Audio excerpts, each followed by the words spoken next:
Let us commit God's word. Father, we thank you for this time you've given us, this service you've given us thus far, and we commit the rest of this time also into your hands. Even as we briefly meditate on your word, Lord, bless us with your presence, bless us with your anointing. Be with your servants who stand in your name, and may we say all that you want us to say, and nothing outside what you want us to say, Lord. Be with us and bless us, Lord. And each one of us may we be people of obedience. Thank you, Lord. In Lord Jesus' most precious name we pray. Amen. Let us turn to Exodus 20:17. ఈ ఉదయకాల ధ్యానం కొరకై నిర్గమాకాండం 27. 20వ అధ్యాయం 7వ వచనం చూసుకుందాం. నిర్గమాకాండం 20వ అధ్యాయం 7వ వచనం. నీ దేవుడైన యెహోవా నామమును వ్యర్థముగా ఉచ్చరింపకూడదు. యెహోవా తన నామమును వ్యర్థముగా ఉచ్చరించు వారిని నిర్దోషిగా ఎంచడు. Most of us may know this is the third command of the 10 commandments. మనకందరికి తెలుసు 10 ఆజ్ఞలలో ఇది 3వ ఆజ్ఞ. The first command is in verse 3, you shall have no other gods before me. మొట్టమొదటి ఆజ్ఞ, నేను తప్ప వేరొక దేవుడు నీకు ఉండకూడదు. The second command is in verse 4, which says, you shall not make for yourself an idol in the form of anything. రెండవ ఆజ్ఞగా, నీవు దేని రూపమునైనను విగ్రహమునైనను నీవు చేసుకొనకూడదు. And the reason for this is told in verse 5, for I am a jealous God. అలాగే ఎందుకు ఉండకూడదనే దానికి 5వ వచనంలో నేను రోషము గల దేవుడని ఆయన చెప్తున్నాడు. And in verse 7, the third command says, you shall not take the name of the Lord your God in vain.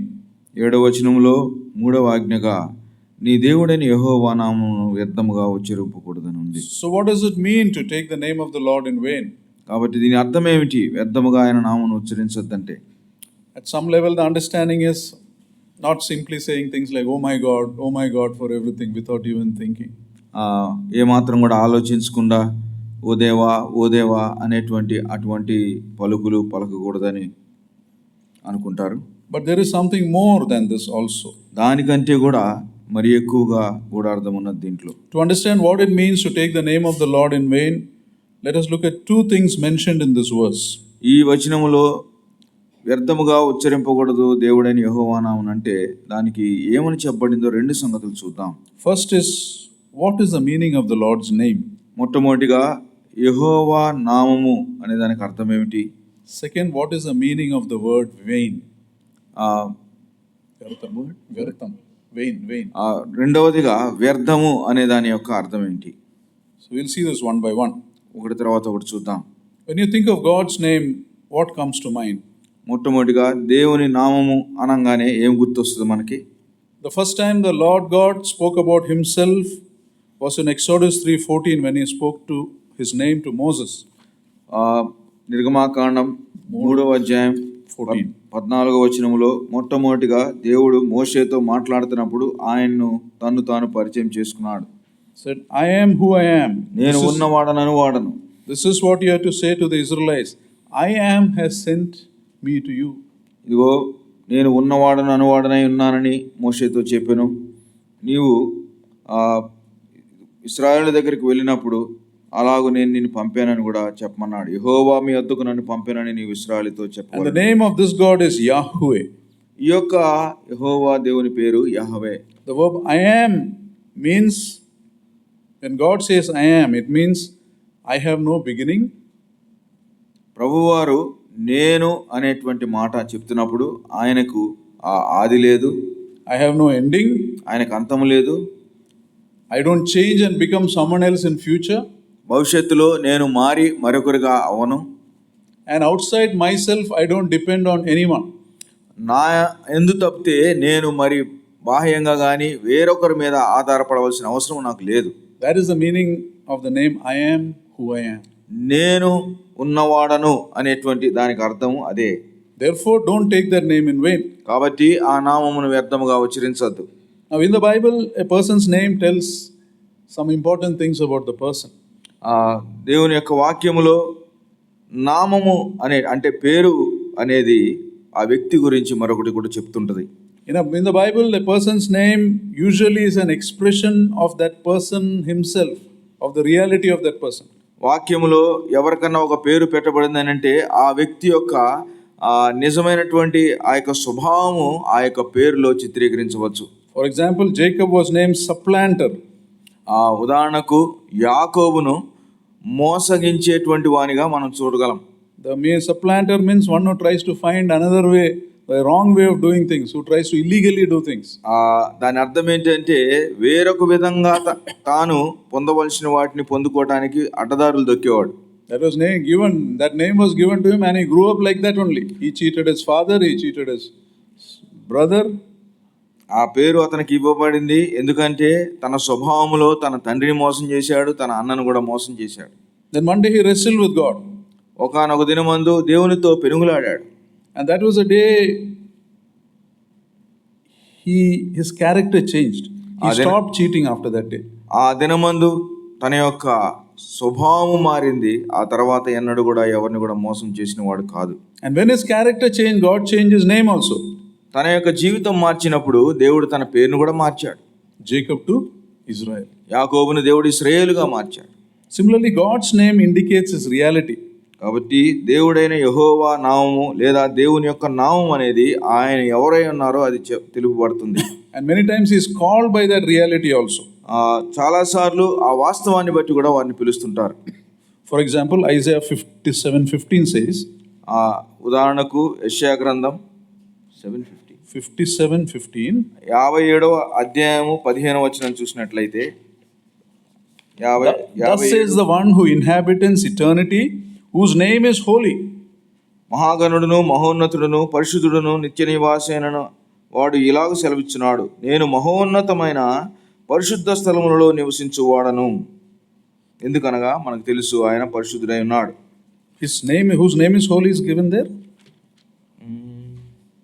No. Okay, I think in English it.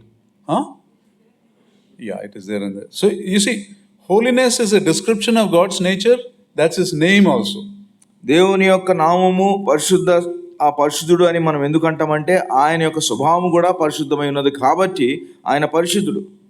In Matthew 1:21, you say, you shall call his name Jesus, for he will save his people from their sins. యేసు వారిని తన పాపముల నుంచి రక్షించును గనుక ఆయనకు యేసు అని పేరు పెట్టబడును అనేటువంటి మాటను మనం అక్కడ చూస్తున్నాం. You see, Yesu means Savior. Jesus means the one who saves, and that is his reality, that is his name. యేసు అనగా దాని అర్థం ఏంటంటే రక్షించేవాడు. ఆయన యొక్క అర్థం అంటే ఆ పేరుకున్నటువంటి అర్థం, ఎందుకంటే ఆయన మనల్ని నిజంగా రక్షిస్తాడు కాబట్టి. So the description and the name is together in the case of God. కాబట్టి దేవుని విషయంలో ఆయన ఏమై ఉన్నారో అదే సమయంలో ఆయన నామం ఏంటో ఈ రెండు కూడా కలపబడినట్లుగా మనం గమనించగలం. And the Bible says, don't use that name in vain. కాబట్టి ఆయన use the descriptions of God in vain also. అది ఆయన చెప్తున్నాడు, నా నామమును వ్యర్థముగా మీరు ఉచ్చరించవద్దు. Sometimes we joke using God's name. Joke regarding biblical verses. Joke regarding the biblical verses. కొన్నిసార్లు దేవుని వాక్యాన్ని వ్యంగ్యంగా మాట్లాడుతూ మనం ఉంటుంటాం. Remember, no jokes about God or the biblical verses. దయచేసి దేవుని గురించి కానీ దేవుని వాక్యం నుంచి కానీ వ్యంగ్యంగా మనం మాట్లాడవద్దు. I used to make jokes like that till the Lord shows, don't be irreverent to my name. Sometimes much of our suffering can be because we behave in an irreverent way. కొన్నిసార్లు మన జీవితాల్లో మనం పొందుతున్నటువంటి ఆ యొక్క బాధలు దేవుని యొక్క నామాన్ని మనం వ్యర్థముగా ఉచ్చరించటం బట్టి కూడా కొన్నిసార్లు జరగవచ్చు. So that's the first aspect, the meaning of God's name. కాబట్టి దేవుని యొక్క నామమునకున్నటువంటి అర్థము అది మొదటిది. Second aspect is vain. What does vain mean? రెండవదిగా వ్యర్థము అంటే దాని అర్థం ఏమిటి? Vain means without result.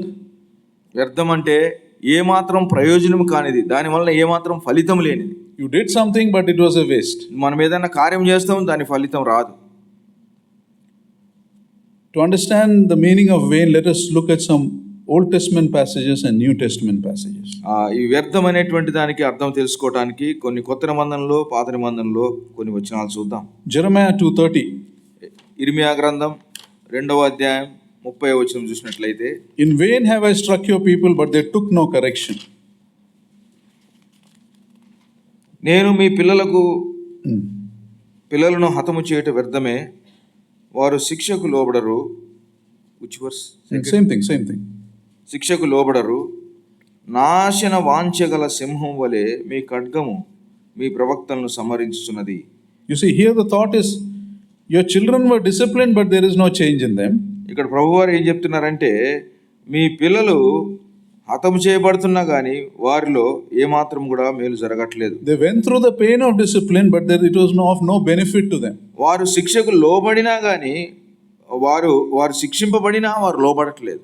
You know, many times when we go through a suffering or a sickness or a job loss or a financial setback, in that suffering we repent. కొన్నిసార్లు మన జీవితంలో ఏదైనా బాధలు కలిగినా, ఆర్థిక ఇబ్బందులు కలిగినా, లేకపోతే కుటుంబంలో శ్రమలు వచ్చినా అప్పుడు మనం కొన్నిసార్లు పశ్చాత్తాపడతాం. We plead with the Lord, we increase our prayer time, we attend Bible studies and half night prayers. దేవుణ్ణి మనము అడుగుతుంటాం. ఇదిగో బైబిల్ స్టడీలు కానివ్వండి, ప్రార్థనలో ఎక్కువ సమయం గడపటం కానీ అవన్నీ ఎక్కువ చేస్తుంటాం ఆ సమయంలో. But after God removes the suffering or God heals us, we go back into our old ways. కానీ దేవుడు ఆ శ్రమను తగ్గించినాక లేదా మనం బాగైనాక మరలా తిరిగి యథాస్థితికి వెళ్ళిపోతుంటాం. So the suffering was in vain because it didn't bring you closer to God really at the end of it. అటువంటి పరిస్థితుల్లో ఆ శ్రమ వ్యర్థమే. ఎందుకంటే ఆ శ్రమ రావటం ద్వారా మీరు దేవునికి ఏమాత్రం దగ్గర కాలేదు. So your sickness and suffering were wasted. కాబట్టి మీకు వచ్చినటువంటి అనారోగ్యం కానీ మీకు వచ్చినటువంటి శ్రమ కానీ అది వ్యర్థమైపోయింది. So to change us, God may have to allow some more. కాబట్టి దేవుడు మనల్ని మార్చాలంటే మరికొంత ఇంకొక రకమైనటువంటి శ్రమను ఆయన మీకు మీద పంపించాల్సి వస్తుంది. In vain I struck your people, but they took no correction. వారు శిక్షకు వారు గురైనప్పటికి కూడా వారు లోబడలేదు. Let's see another verse, Jeremiah 4:30. ఇర్మియా గ్రంథం 4వ అధ్యాయం 30వ వచనం చూసినట్లయితే, దోచుకొనబడిన దానా నీవేమి చేయదవు? రక్తవర్ణ వస్త్రములు కట్టుకొని సువర్ణభూషణములు ధరించి కాటుకు చేత నీ కన్నులు పెద్దవిగా చేసుకొనుచున్నావే, నిన్ను నీవు అలంకరించుకున్నట వ్యర్థమే. Here one sentence I'll tell in this verse. In vain you beautify yourself, your lovers despise you. నీవు అలంకరించుకొనుట వ్యర్థమే. You know what is the definition of vain as per this verse? నీ యొక్క వచనాన్ని ప్రకారం ఆ వ్యర్థం అంటే దాని అర్థం ఏంటి? You dress well, you take great pains in looking good, but there is no one really to love you. నీవు మంచిగా వస్త్రధారణ చేసుకుంటావు, నిన్ను నీవు అలంకరించుకోవడానికి ఎంతో కష్టపడతావు, కానీ అదంతా కూడా నీకు వ్యర్థమే. You have a lot of friendships and relationships outside God's will, but no one really loves you. నీవు దేవుని యొక్క చిత్తం కాకుండా దేవుని యొక్క చిత్తం బయట నీకు అనేక మంది స్నేహితులు ఉండవచ్చు, అనేక మంది నువ్వు ప్రేమించేవారు అనుకునేవారు ఉండవచ్చు, కానీ దానివల్ల నీకు ఏమాత్రం ప్రయోజనము లేదు. They just want to use you, and at the end they will despise you. వారు కేవలం నిన్ను వాడుకుంటారు, చివరికి వారు నిన్ను తృణీకరిస్తారు. That means all that you did, making yourself look good, brought you no happiness. All that you did was in vain. అంటే దాని అర్థం ఏంటంటే వారు చేసిందంతా నీకేదో సంతోషం ఇచ్చుంటుంది, కానీ అది పూర్తిగా వ్యర్థమే. It didn't bring any security in your life. నీ జీవితంలో అది ఏమాత్రం భద్రతను తీసుకొని రాలేదు. Let's see another verse, Jeremiah 6:29. Jeremiah 6:29. 6:29 వచనం. కొలిమి తిత్తి బహుగా బుసలు కొట్టుచున్నది కానీ అగ్నిలోనికి శీసమే వచ్చుచున్నది, వ్యర్థముగానే చొక్కము చేయుచు వచ్చెను, దుష్టులు చొక్కమునకు రారు. Here in one verse sentence, small sentence if I have to put it, in vain the refining goes, but the wicked are not removed. ఇక్కడ చూసినట్లయితే కొలిమిలోకి వెళ్తారు కానీ అదంతా వ్యర్థం. ఎందుకంటే చెడిపోయినటువంటి ఆ దుష్టులు ఏమాత్రం బాగవట్లేదు. What is the definition of vain as per that? దీన్ని బట్టి వ్యర్థం అంటే దాని అర్థం ఏంటి? You put the wicked, a person who does not know God, you put him through the fire, but there's no repentance in that person. ఈ దుష్టులైనటువంటి వారిని శ్రమ అనేటువంటి కొలిమిలో పెట్టినా వారు ఏమాత్రం కూడా దాని వల్ల whether you know God or whether you don't know God, God allows refining in your life. గుర్తుపెట్టుకోండి, మీరు దేవుణ్ణి ఎరిగినా మీరు దేవుణ్ణి ఎరక్కపోయినా దేవుడు మీ జీవితంలో కొన్ని శ్రమలు పంపిస్తాడు. The COVID situation we had was a refining God allowed. Covid పరిస్థితులు మనం చూసినట్లయితే దేవుడు మన జీవితాల్లో మనల్ని మనం పరిశుద్ధపరచుకోవడానికి దేవుడు అనుమతించింది. అది the fact that death can be so close. వాస్తవానికి ఆ సమయాల్లో మరణం అనేది మనకి ఎంత దగ్గరగా పొంచి ఉందో మనం గమనించాం. What did God want out of that? దేవుడు దాని నుంచి మన దగ్గర నుంచి ఏం కోరుకుంటున్నాడు? To repent and turn to Him. మారు మనసు పొంది ఆయన వైపు తిరగాలనేది ఆయన ఆశ. Some people became serious about their relationship with God. COVID was a time for revival for many people. అటువంటి దినాల్లో చాలా మంది దేవునికి దగ్గరయ్యారు, దేవుని వైపు తిరిగిన వారు ఉన్నారు. But for most people, this repentance has not happened. కానీ అనేక మంది జీవితాల్లో మారు మనసు జరగలేదు. Because they still continue in their wicked ways. ఎందుకనగా వారు తిరిగి వారి యొక్క దుష్టత్వంలో జీవిస్తూ వస్తున్నారు. See, all those refining was in vain because they still remain condemned to hell. వారి జీవితాల్లో ఆ కొలిమి లాంటి శ్రమలు కానీ అలాగూ దేవుడు ప్రయాసపడకుండా వ్యర్థమైపోయినట్లుగా ఉంది. ఎందుకంటే వారు తిరిగి నాశనానికి వారు పరిగెడుతున్నారు. Let's see Jeremiah 46:11. ఇర్మియా గ్రంథం 46వ అధ్యాయం 11వ వచనం చూసినట్లయితే, ఇర్మియా గ్రంథం 46:11వ వచనం, ఐగుప్తు కుమారి కన్యక గిలాదునకు వెళ్ళి గుగ్గిలము తెచ్చుకునుము, విస్తారమైన ఔషధములు తెచ్చుకున్నట వ్యర్థమే, నీకు చికిత్స కలుగదు. To put in a small sentence, in vain you use many medicines, there is no healing for you. అనవసరంగా నువ్వు అనేకమైనటువంటి ఔషధాలు వాడుకుంటావు కానీ దానివల్ల నీకు ఏమాత్రం కూడా చికిత్స కలగదు. What is the definition of vain here? కాబట్టి ఇక్కడ మనకు ఉన్నటువంటి దాని అర్థం ఏమిటి? You take medicines, there is no healing. నీవు ఎన్నో ఔషధాలు తీసుకున్నా నీకు ఏమాత్రం ఆరోగ్యం బాగవదు. Sometimes, many times as believers, when we fall sick, we run to medicines and doctors instead of first running to God and checking our own lives.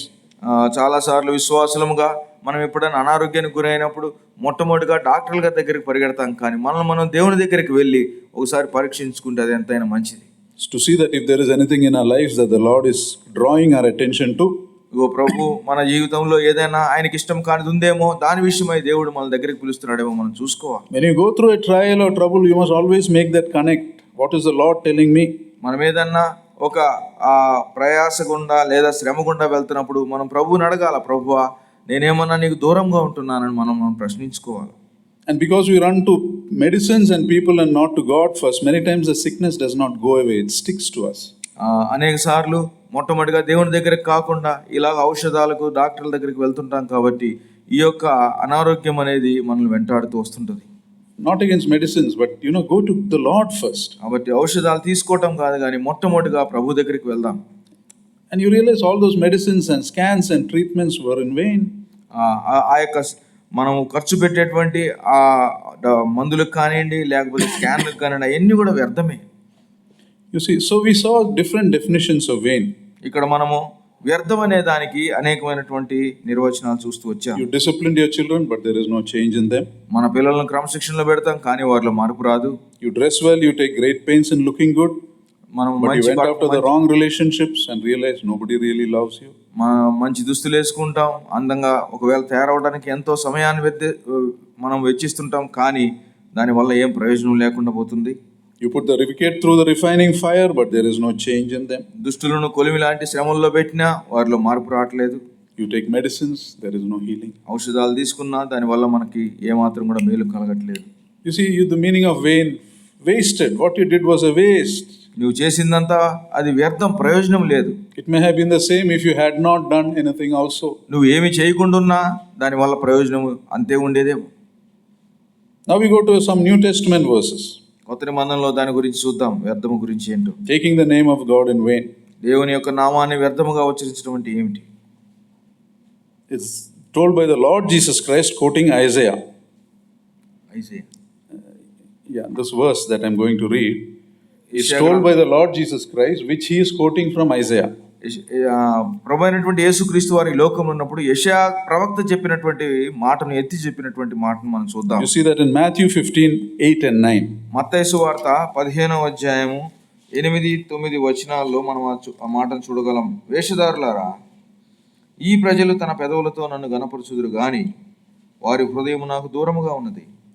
మనుషులు కల్పించు పద్ధతులు దైవోపదేశములను బోధించు వారు నన్ను వ్యర్థముగా ఆరాధించుచున్నారు. The Lord is quoting Isaiah 29:13 here. ఇక్కడ ప్రభువారు యెషయా గ్రంథం 29:13వ వచనాన్ని చెప్తున్నారు. Here the Lord Jesus says of two things that cause the name of God to be used in vain. ఇక్కడ ప్రభువారు యేసుక్రీస్తు వారు రెండు విషయాల్లో దేవుని యొక్క నామాన్ని వ్యర్థంగా ఉచ్చరించడం గురించి మాట్లాడుతున్నారు. One is, these people honor me with their lips, but their hearts are far away from me. మొట్టమొదటిగా ఈ ప్రజలు తన పెదవులతో నన్ను గణపరచుదురు గాని వారి హృదయం నాకు దూరముగా ఉన్నది. You see, we are talking of the things of God without love for God. We are doing the things of God without reverence for God. దేవుని గురించి మాట్లాడతాం, దేవుని విషయమై మనకు హృదయంలో ప్రేమ ఉండదు. దేవుని కార్యాలు చేస్తుంటాం కానీ దేవుని భయం ఏమాత్రము. On a Sunday morning we in worship Lord, but we don't really cherish and treasure Him in our hearts. ప్రభు దినమందు ఉదయకాలం ముందు వచ్చి ఇదిగో దేవుణ్ణి ఆరాధిస్తుంటాం కానీ ఆ ఆరాధనలో మనకు ఆనందం కానీ సంతోషము కానీ ఆ మక్కువ కానీ మనలో ఉండదు. How many of you are sitting here right now or standing here physically, but our minds are not here? It's somewhere, it's roaming around. ఇక్కడ కూర్చున్న మనందరిలో ఎంతమంది ఉదయకాలం ముందు మనం ఇక్కడ కూర్చుని దేవుని మీద మనం మనసు పెడుతున్నామా, లేదా మన యొక్క మనసులు ఎక్కడో ఉంటున్నాయా? Your hearts are very far from what we are talking. మనం మాట్లాడుతున్న దాని గురించి మన హృదయాలు దూరంగా ఉన్నాయా? You may be sitting here and thinking of many things. ఇక్కడ మనం కూర్చున్నాం కానీ అనేకమైన సంగతుల గురించి ఒకవేళ మనసులో తలపోస్తున్నామేమో. You see, our problem as Christians is not that we have rejected God as much. We acknowledge Him, but then we live as if He is neither Lord nor God. చాలాసార్లు క్రైస్తవులతో అంటే దేవుని నమ్ముకున్న వారితో మనతో ఉన్న సమస్య, మనం దేవుని నిరాకరించమండి, కానీ ఆయన మనం ప్రభువుగా కానీ ఆయన మన మీద యజమానుడుగా కానీ మనం ఏమాత్రం ఆయన్ని సన్మానం. Many times we come to church service late. We don't make that effort to listen. మనం అనేక సార్లు దేవుని సన్నిధికి ఆలస్యంగా వస్తాం, వచ్చినా వినం. Then will be texting messages. We'll be looking at other things on our cell phone. మన యొక్క సెల్ ఫోన్లో ఏదో చూస్తుంటాం, లేదా వేరే వాటి గురించి ఆలోచిస్తుంటాం. Or sometimes we may be focused on our children and feeding them. కొన్నిసార్లు ఇదిగో మందిరానికి వచ్చి కూడా పిల్లలకి ఏదన్నా పెట్టాలనే ఆశ తపనతో ఉంటుంటాం. No, I'm not talking of feeding babies or if there is a genuine medical need. I'm not talking of that. Is understandable. ఏదన్నా సహజంగా అవసరమైనటువంటి దాన్ని చేస్తే అది అందరికి అర్థమవుతుంది. But when grown-up children are throwing a tantrum, we should be disciplining them, not listening to what they want. కానీ ఎదిగినటువంటి పిల్లలు ఒకవేళ అల్లరి చేస్తున్నట్లయితే, మర్యాదగా దేవుని యొక్క సన్నిధిలో ఉండలేనట్లయితే వారిని మనం చక్కబెట్టాలి. While on the subject of children, let me speak a little more, because this was a burden we had in the half-night prayer and also in the men's fellowship. ఈ యొక్క పిల్లల గురించినటువంటి ఈ సందేశము చాలా భారముగా చెప్పవలసి వస్తుంది. ఎందుకంటే హాఫ్ నైట్లో కానివ్వండి, మెన్స్ ఫెలోషిప్లో కానీ ఇది బయటకు వచ్చింది. You know, now it is normal for us to love our children, admire our children, but we must be careful that that love does not turn toxic. మనము మన బిడ్డలను ప్రేమించడం అవసరమే, వారి ఎడల కనికరము దయ చూపించడం అవసరమే, కానీ అది విషపూరితంగా మారకూడదు.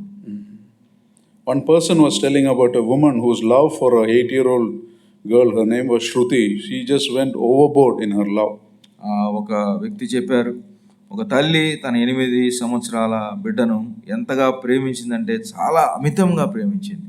You know, the mother virtually became a slave for every wish the child had, whether it is logical or illogical.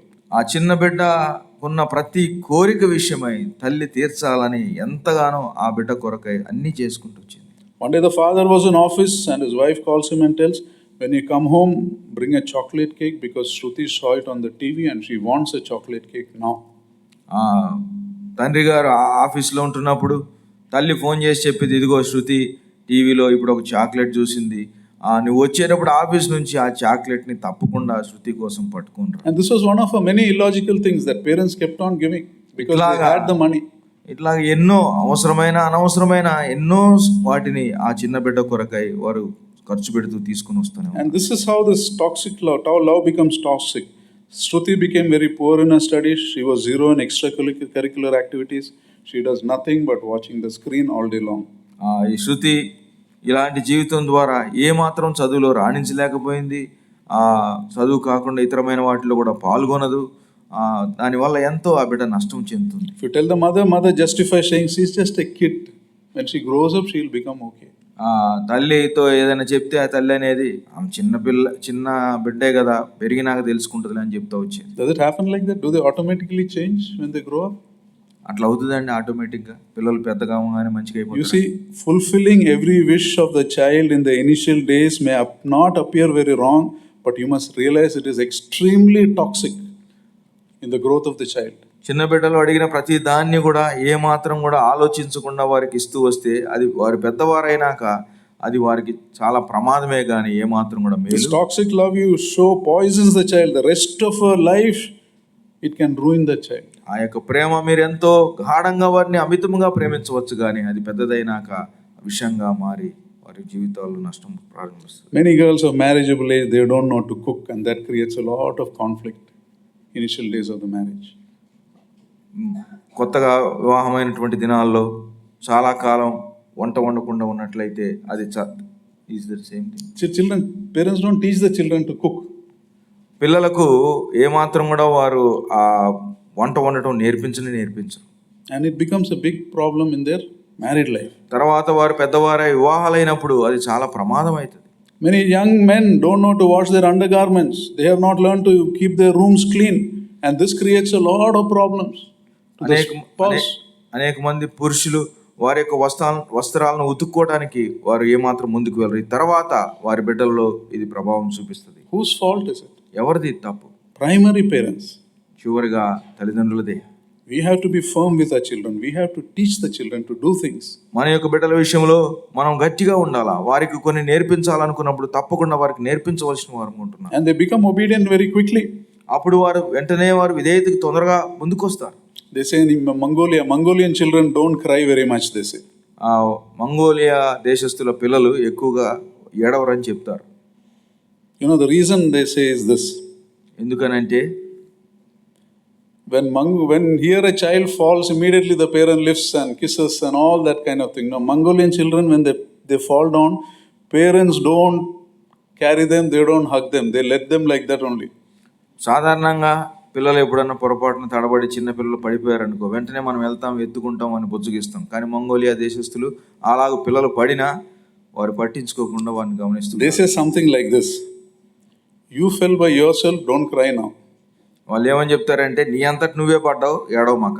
And the children at a very young age, no, they won't get any sympathy, so they don't cry, they get up and. కాబట్టి ఈ చిన్న పిల్లలకి ఆ వయసులో ఏమాత్రం సానుభూతి రాదు, కాబట్టి వారంతటా వారే సరిపుచ్చుకొని లెగుస్తుంటారు. So coming to ourselves in church, nothing will happen to healthy children if you don't feed them for 2 hours. కాబట్టి nothing will happen. ఆరోగ్యకరంగా ఉన్నటువంటి బిడ్డలకు ఒక 2 గంటలు నువ్వు ఒకవేళ వాళ్ళకి ఏమి ఇవ్వకపోతే ఏం కాదు, అని పట్టించుకోవాల్సిన అవసరం లేదు. Instead, if you teach them to sit in church in a disciplined way, you are putting yourself in the path of blessing. కానీ దానికి బదులుగా వారిని దేవుని యొక్క సన్నిధిలో క్రమశిక్షణతో మౌనంగా కూర్చోవడం నేర్పిస్తే వారి జీవితాల్లో ఎంతో ఆశీర్వాదకరమైన దినాలకు నువ్వు వారిని ముందుకు తీసుకుని వెళ్తున్నట్టు. Many times we dishonor God by not giving priority to His things on a Sunday, and we walk out of great blessings. అనేక సార్లు ఇదిగో ప్రభు దినమందు కానీ దేవుని సన్నిధిలో కానీ దేవునికి ఇవ్వాల్సినటువంటి ఆ ఘనత, ఆ యొక్క మర్యాద, గౌరవాలు మనం ఇవ్వకుండా అలాగూ దేవుని నుంచి మనం దూరం అయిపోతుంటాం. These people honor me with their lips, but their hearts are far from me. ఇదిగో వీరు వారి పెదవులతో మాత్రమే నన్ను కనపరుస్తారు, కానీ వారి హృదయాలు నాకు దూరముగా ఉన్నాయి. The second thing the Lord says that makes the worship in vain is in Matthew 5:9, they worship me teaching as doctrines the commandments of men. మనుషులు కల్పించిన పద్ధతులు దైవోపదేశములను బోధించు వారు నన్ను వ్యర్థముగా ఆరాధించుతున్నారు. You know, this is speaking where only human views are spoken about. You're taking things from the God's word, but you're telling it as human opinions. దేవుని యొక్క జ్ఞానం కాకుండా మనుషుల యొక్క పద్ధతులు, మనుషులు కల్పించిన పద్ధతులు, అవే దైవోపదేశములను వారు బోధిస్తారు. You don't teach God's word as it is. You manipulate God's word for your benefit. దేవుని యొక్క వాక్యాన్ని ఉన్నది ఉన్నట్టుగా చెప్పరు. వారు మనుషులకు తగినట్లుగా మనకిష్టమైనట్టు రీతిగా వాక్యాన్ని మరులుస్తారు. One of my friends who went to Netherlands, he was telling about a preacher who preached about the wise virgins and the foolish virgins. ఆ సహోదరుల యొక్క ఫ్రెండ్ ఒక ఆయన నెదర్లాండ్ వెళ్తే ఆయన చెప్తున్నాడు, అక్కడ ఉన్న బోధకుడు ఆ బుద్ధిగల బుద్ధి లేని కన్యకుల గురించి బోధ చేశాడంట. They said the 5 wise virgins were not behaving kindly with the foolish virgins. ఆయన ఏమన్నాడంటే, not sharing the oil. 5 బుద్ధిగల కన్యకులు బుద్ధి లేని కన్యకులతో ఏమాత్రం దయగా ప్రవర్తించలేదు, వాళ్ళకు ఉన్నది ఏమాత్రం వాళ్ళతో పంచుకోలేదని చెప్పాడు ప్రసంగం. You see, that is the moral. అక్కడ ఆయన నేర్పించినటువంటి ఆ యొక్క నీతి అది. One preacher wrote a book, Your Best Life Now. ఒక దేవుని యొక్క దాసుడు ఆయన పుస్తకం ఏమని రాశాడంటే, నీకు అత్యుత్తమైనటువంటి జీవితం ఇప్పుడే. Is your best life now? మనం జీవించే జీవితం అత్యుత్తమైనదా? If you're an unbeliever, your best life is now. ఒకవేళ నువ్వు అవిశ్వాసి అయితే ఇంక ఇదే అనుభవించడానికి. Because the Bible says after this there is hell. ఎందుకనగా నువ్వు నమ్మకపోతే ఆ తర్వాత ఏమున్నది? నరకం ఉన్నది. Because from hell earth will look like heaven. ఎందుకంటే నరకంలోకి వెళ్ళినాక ఈ భూలోకం అనేది వారికి పరలోకం లాగా అనిపిస్తుంది. But for a believer, the best is yet to come. కానీ ఒక విశ్వాసికి అది రానున్నది, అది మనకు శ్రేష్టమైనది ముందుంది. Now he wrote it, but why are we believing it? That's a bestseller, that book. మనం ఎందుకు దాన్ని కొంటున్నామంటే అది బెస్ట్ సెల్లర్ అయింది ఆ పుస్తకం. We believe. There are people to believe that. దాని మీద అలాంటి వాటిని నమ్మేవాళ్ళు ఉన్నారు. Because that kind of books teaches us to be comfortable with sin. ఎందుకనగా అటువంటి పుస్తకాలు పాపముతో మనము ఏదో ఒక విధంగా సరిపుచ్చుకుని ఉండడానికి, జీవించడానికి అవి చెప్తుంటాయి. If God has kept you as a leader or a preacher or even among a small group, we must be very careful. We will be subject to greater punishment. దేవుడు ఒకవేళ మనల్ని నాయకుడిగా కానీ లేదా సంఘాల్లో పెద్దలుగా కానీ బోధకులుగా కానీ పెట్టినట్లయితే చిన్న వాటిల్లో కూడా బైబిల్ స్టడీల్లో దయచేసి మనం జాగ్రత్త పడదాం. ఎందుకంటే మనం రెట్టింపు శిక్షకు పాత్రలు. Usually when people come to us for advice, if you are a leader, our tendency is to give an answer for everything, whether you know it or not. కొన్నిసార్లు ఒకవేళ నువ్వు నాయకుడు ఉంటే ఎవరన్నా ఏదైనా ఒక ప్రశ్న తీసుకుని వచ్చినా, సమస్య తీసుకొచ్చినా, నీకు తెలిసినా తెలియకపోయినా ప్రతిదానికి జవాబు చెప్పాలనుకుంటా. And sometimes our answer must be maybe the opposite of what the Lord wants us to say. కొన్నిసార్లు మనం ఇచ్చేటువంటి ఆ యొక్క జవాబు దేవుడు చెప్పాలనుకున్నది కాకుండా అది వ్యతిరేకంగా ఉండొచ్చు. If you don't have an answer for something or we are not sure of something, you should always say, I don't know, I am not sure. If you are interested, I can find out and come back to you. ఎప్పుడైనా మన దగ్గర వారు అడిగినటువంటి ప్రశ్నలకు జవాబు లేకపోతే వారితో తేటగా, ఇదిగో నాకు తెలియదు, నేను దాని గురించి కావాలంటే తెలుసుకొని మీ దగ్గరికి వస్తానని చెప్పాలి. Sometimes we sympathize with that person and give a nice answer when the God wants us to be strict with that person. కొన్నిసార్లు ఆ వ్యక్తి పట్ల సానుభూతి చూపించి వారికి మెచ్చదగినటువంటి ఆ యొక్క జవాబును మనం ఇస్తుంటాం. Always ask this question. When someone asks you a question, ask yourself, does the Lord want me to say this? ఎప్పుడైనా ఎవరన్నా నేను ఒకవేళ ప్రశ్న అడిగిస్తే మనం లోపల ప్రశ్న వేసుకుందాం, ప్రభువు నన్ను ఈ విషయంలో వారికి జవాబు చెప్పమని ఏమని చెప్పమంటున్నాడు. You see, in 2015 when the refugees were fleeing the ISIS in the Middle East, 2015వ సంవత్సరంలో ఐసిస్ బారి నుంచి అనేక మంది తరలి వెళ్ళిపోతున్నప్పుడు a woman who was a bishop in Sweden, Stockholm, of a church, ఒక స్త్రీ బిషప్గా స్టాక్హోమ్లో ఉంటున్నటువంటి ఒక ఆమె, she told, open the church to house these refugees. ఆమె ఏమనిందనంటే, ఆ యొక్క మందిరపు ద్వారాలు వీరు నిరాశ్రయులుగా ఉంటున్న వారు రావటానికి ద్వారాలు తెరవండి అనింది. That's a good thing. అది మంచిదే. But you know what she said along with that? కానీ ఆ తర్వాత ఏమని తెలుసా? She said, remove all the crosses so that you won't offend these refugees. కానీ ఆమె ఏమనిందనంటే, మందిరంలో ఉన్నటువంటి ఆ యొక్క సిలువలు గుర్తులన్నీ తీసివేయండి. ఎందుకనంటే ఈ వస్తున్నటువంటి ఈ ముస్లిం వారు ఆ సిలువలను బట్టి అవి వారికి అభ్యంతరకరంగా ఉండేదానికి వాటిని తీసిమని. Has the cross become an offense for us? మనకు సిలువ అనేది అభ్యంతరమైందా? Is that what God wanted her to say? అది దేవుడు నీకు చెప్పాలని అలా చెప్పమని చెప్తున్నాడా? Someone said, don't be so open-minded that your brains fall out. ఒకరు ఏం చెప్పారంటే, నువ్వు అంతగా ఇతరుల పట్ల అంతగా తేటగా తెలుసుకొని ఆ యొక్క స్వభావం ఉండవద్దు. ఎందుకంటే నీకున్న మనసే లేదా నీ మెదడే చెడిపోవచ్చు. You see, we manipulate God's word. Even as believers church, we manipulate God's word. మనం విశ్వాసంగా కూడా కొన్నిసార్లు దేవుని యొక్క వాక్యాన్ని వక్రీకరిస్తుంటాం. One person, godly man, sincerely starts a church. He has a small congregation. ఒక వ్యక్తి దైవానుసారముగా ఒక చిన్న మందిరము లేదా సంఘాన్ని ప్రారంభిస్తాడు. He does faithful work. దేవునికి నమ్మకమైనటువంటి పరిచర్య జరిగిస్తుంటారు. God increases numbers. ఆ యొక్క సంఘం యొక్క సంఖ్య విస్తరిస్తుంటది. Then the offerings come in.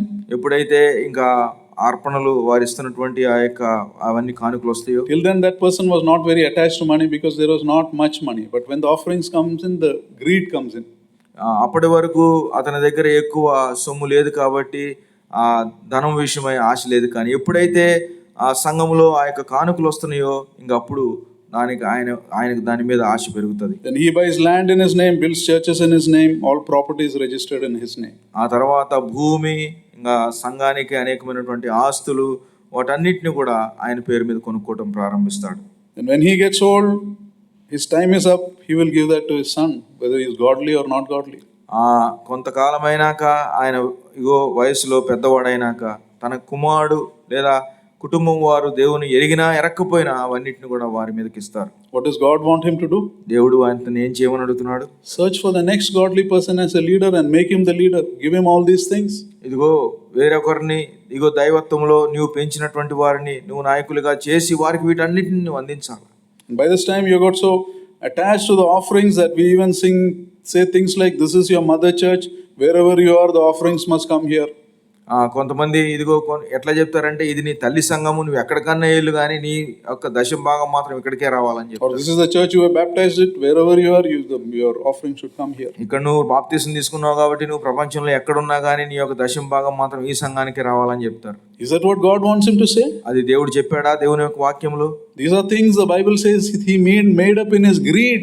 ఇక్కడ చూసినట్లయితే వాక్యంలో వారి యొక్క హృదయంలో ఉన్నటువంటి పరిస్థితిని బట్టి వారి ఇష్టానుసారంగా దేవుని వాక్యాన్ని వారు మలుచుకున్నారు. God tells, "Take care of the poor and needy. When you do that, you are giving to me." దేవుడు ఏమన్నాడంటే, మీరు పేదలైనటువంటి వారిని కనికరించండి, వారిని మీరు చూసుకున్నట్లయితే మీరు అది నాకు ఇచ్చినట్లే అన్నాడు. Share God's love with the needy. ఎవరైతే అవసరతలు ఉన్నారో వారికి దేవుని యొక్క ప్రేమను పంచండి. So to sum up, remember, to take the name of the Lord in vain means two things. కాబట్టి దేవుని యొక్క నామాన్ని వ్యర్థముగా ఉచ్చరించడం అంటే రెండు సంగతులు. Doing the things of God without affection for him. దేవుని యొక్క కార్యాలను ఆయన మీద ఏమాత్రం కూడా మనం ప్రేమ లేకుండా చేయటం. Second, doing and speaking the things of God without the truth of God in us. దేవుని యొక్క సత్యం మనలో లేకుండా దేవుని యొక్క మాటలు మాట్లాడటం. Don't treat my name like this. నా యొక్క నామమును మీరు దయచేసి వ్యర్థంగా ఉచ్చరించవద్దు. Revere me, love me, treasure me.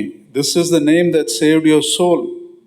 ఇదిగో ఈ యొక్క నామము మిమ్మల్ని రక్షించింది, ఈ యొక్క నామము మిమ్మల్ని భద్రపరుస్తుంది, ఈ యొక్క నామమును ప్రత్యేకించింది. కాబట్టి మన ఆత్మ విషయమై ఈ నామానికి ఉన్నటువంటి ఆ యొక్క ప్రత్యేకతను మనము గౌరవిద్దాం. This name rescued you from hell. ఇది మనల్ని నరకం నుంచి తప్పించింది. This name changed the direction of your life. మన యొక్క జీవితం యొక్క దిశను మార్చింది. This name is your strong tower. ఇదిగో ఇది నీ యొక్క దుర్గము, ఆశ్రయముగా ఉంటున్నది ఈ నామం. Without this name you are lost forever.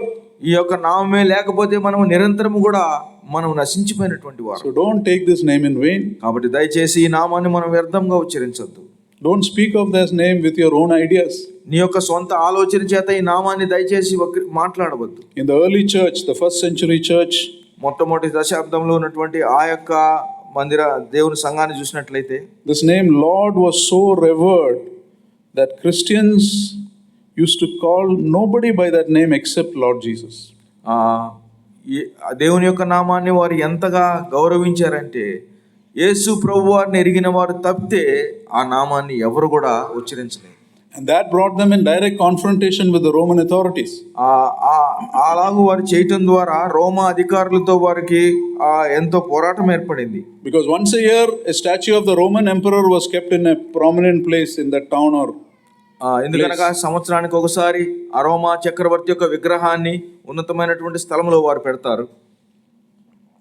And every citizen, every person living there had to come that one day. They had to take a pinch of incense and apply it on that statue and say, "Caesar is Lord." Once you have to say in a year. సంవత్సరంలో ఒకసారి అక్కడ ఉన్నటువంటి ప్రతి పౌరుడు కూడా అక్కడ దగ్గరకు వచ్చి అక్కడ ఉన్నటువంటి ఆ యొక్క ధూపద్రవ్యాల్లో పట్టుకొని ఆ యొక్క విగ్రహం మీద దాన్ని పూసి సీజరే మాకు దేవుడు అన్నట్టుగా చెప్పవలసిన వారు ఉన్నారు. And after doing that, they can go and worship any god they want. No restrictions, nothing. అది చేసినాక వారి ఇష్టం వచ్చినట్టు వెళ్ళి ఏ దేవునికన్నా వారు ఆరాధన చేయవచ్చు. And that is what Christians refuse to do. Never used to do that. క్రైస్తవులు అటువంటిది చేయకుండా వారు ప్రతిసారి కూడా వారు దానికి పక్కగా ఉన్నారు. And history records that they chose to die for the name rather than call anyone by that name Lord. చరిత్రలో రాయబడింది ఏంటంటే, క్రైస్తవులైనటువంటి వారు సావుకైనా సిద్ధమయ్యారు కానీ యేసుక్రీస్తు వారిని తప్పితే మరి ఏ నామాన్ని కూడా వారు ఉచ్చరించడానికి. Why did they behave like that? ఎందుకు వారు అలా ప్రవర్తించారు? Because they knew the preciousness of that name. ఎందుకనగా ఆ నామం యొక్క అమూల్యత ఎంతో వారు దాన్ని ఎరిగారు. They didn't want to be irreverent to that name. ఆ యొక్క నామం విషయమై వారు ఏమాత్రం కూడా లెక్కలేనట్లుగా ఉండదలుచుకోలేదు. You know, nowadays as Christians we are afraid of what people will do to us. నేటి దినాల్లో క్రైస్తవులు అనేకులు ఇదిగో మనం దేవుని నామాన్ని చెప్తే ఇతరులు మనల్ని ఏమనుకుంటారో, ఎలాగ చూస్తారని భయపడుతుంటాం. What Satan will do to us. సాతాను ఏం చేస్తాడు, or how much loss we will make, లేదా మనకి ఎంత నష్టం వస్తుంది, or will I lose my reservation, నాకు ఉన్నటువంటి యొక్క లోకంలో గవర్నమెంట్ ఇచ్చే వాటిని పోగొట్టుకుంటానా. You know why we behave like that? ఎందుకని మనం అలా ప్రవర్తిస్తుంటాం? We have not understood the value of the name that saved us. ఎందుకనగా మనల్ని రక్షించినటువంటి ఆయన నామం యొక్క విలువను మనం గుర్తెరగట్లేదు. You see, many who say they are believers today would not have dared to become believers in the first century. ఇగో ఈరోజు ఉన్నటువంటి వారు అనేకులు ఆ యొక్క మొదటి శతాబ్దంలో ఉన్నట్లయితే వారు కనీసం విశ్వాసులుగా పిలవటానికి కూడా ముందుకు వచ్చేవారు కార్యము. Because they are not willing to give up everything to follow the Lord if need be. ఎందుకనగా దేవుని వెంబడించు కొరకై వారు ఏమాత్రం కూడా వారికి ఉన్న వాటిని విడిచిపెట్టడానికి ముందుకు రావట్లేదు. Let us examine ourselves. కాబట్టి మనల్ని మనం పరీక్షించుకుందాం. You see, there are two kinds of people who call themselves Christians. రెండు రకాలైనటువంటి వారు మేము క్రైస్తవులను పిలువబడేటువంటి వారు లోకంలో ఉన్నారు. One kind is they try to bring God's standards to their level. ఒక రకం వారు ఏంటంటే దేవుని ప్రమాణాలనే వారి ప్రమాణాల దగ్గరికి తెచ్చుకుంటారు. And they get comfortable with sin. ఇంకా దాంతో వారికి చాలు ఈ జీవితం అన్నట్లుగా తృప్తి పొందుతారు. They get comfortable with sin. వారు పాపముతో ఏకీభవించి జీవిస్తూనే ఉంటారు. The second group, they strive to reach God's standard. They say, come what may, I'm not going to bring God's standards. I'm going to go there. రెండవ గుంపు వారు ఏదైనా కానివ్వండి, నేను మాత్రం దేవుని ప్రమాణాలకి ఎత్తబడాలా అన్నట్లుగా వారు తమ్మును తాము ఎల్లప్పుడూ కూడా చూసుకుంటుంటారు. And this is the group whom God seeks. ఇటువంటి గుంపునే దేవుడు చూస్తున్నాడు. And great will be the peace of this group. కాబట్టి ఈ గుంపుకు ఉన్నటువంటి వారిలో ఉన్న వారికి ఉండే సమాధానం ఎంతో గొప్పది. So we need to examine ourselves. కాబట్టి మనల్ని మనం పరీక్షించుకోవాలి. Where do we stand? మనం ఎక్కడున్నాం? What are our choices? మనం తీసుకుంటున్న నిర్ణయాలు కానీ ఏంటి? Let us revere God's name. దేవుని యొక్క నామాన్ని మనం భయపడదాం, గౌరవిద్దాం. Let us not bring down God's standard to our level. ఇదిగో దేవుని యొక్క ప్రమాణాలను దయచేసి మన ప్రమాణాల దగ్గరికి తీసుకుని రావద్దు. Let us always try to reach God's standards. దేవుని యొక్క ప్రమాణాలకే మనం ఎదుగుదాం. We may fall hundreds of times. మనం ఎన్నోసార్లు 100 సార్లైనా పడవచ్చు కింద. God doesn't mind your falling. నీవు పడేది దేవుడు పట్టించుకోడు. కానీ as long as you have the desire to reach God's standards. కానీ దేవుని యొక్క ప్రమాణాలకు ఆయన అత్యున్నతమైనటువంటి పిలుపుకు తగినట్లుగా మనం జీవించాలని ఆశ. God wants honesty out of our lives. మన యొక్క జీవితంలో దేవుడు యథార్థత కోరుకుంటున్నాడు. Nobody is perfect. ఎవరు కూడా పరిపూర్ణులు కాదు. But we need to come to him. కానీ దేవుని దగ్గరికి మనం రావాల్సిన వారం ఉంటున్నాం. And let us not take God's name in vain. మనం దేవుని యొక్క నామాన్ని వ్యర్థముగా ఉచ్చరించదు. Let us hold it high in our lives. కాబట్టి ఆయనను మనం ఉన్నతమైనటువంటి స్థానంలో పెడదాం. Let us pray. ప్రార్థన చేసుకుందాం. Father, we thank you for this time that you've given us. Thank you for the precious third commandment that says, don't take the name of the Lord your God in vain. And Lord, forgive us, Master. So many times we have been guilty of being casual, being irreverent, or speaking wrongly. Lead us, guide us, Lord, to treasure you in our hearts in everything we do, Lord. May whatever we do be a result of our cherishing you in our hearts, Lord. Grant us that true faith, that close walk with you. And may we always, when someone asks us something or when we have to say something, may we always check in our hearts and ask you what you want us to do, what you want us to say. And may we be intentional in saying only that and nothing what makes people comfortable, Lord. May we be God pleasers, not people pleasers. We thank you, Lord. In Lord Jesus' most precious name we pray. Amen. Now to him who is able to keep you from falling and to present you before his glorious presence without fault and with great joy, to the only God our Savior, be glory, majesty, power and authority through Jesus Christ our Lord before all ages, now and forevermore. Amen. Thank you. God bless you.